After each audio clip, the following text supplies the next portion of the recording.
हवन होला हमरे आंगनवा सखी हो तनि मंगल सुनाई दा। हवन होला हमरे आंगनवा सखी हो तनि मंगल सुनाई दा। एही रे हमनिया में विश्व जी आए, एही रे हमनिया में विश्व जी आए।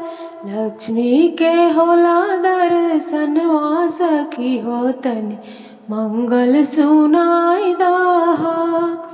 लक्ष्मी के होला दर्शनवा सखी हो तनि मंगल सुनाई दा।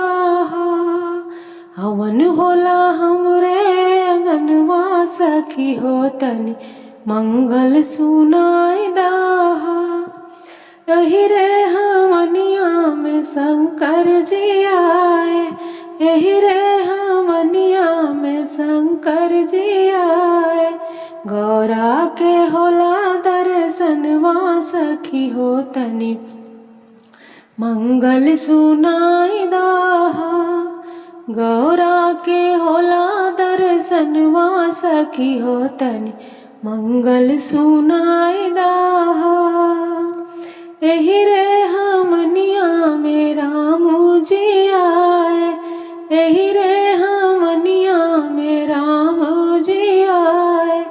सीता के होला दर्शनवा सखी हो तनि मंगल सुनाई दा। सीता के होला दर्शनवा सखी हो तनि मंगल सुनाई दा। हवन होला हमरे आंगनवा सखी तनि मंगल सुनाई दा। एही रे हमनिया में कृष्ण जी आए, एही रे हमनिया में कृष्ण जी आए। राधा के होला दर्शनवा सखी हो तनि मंगल सुनाई दा। राधा के होला दर्शनवा सखी हो तनि मंगल सुनाई दा।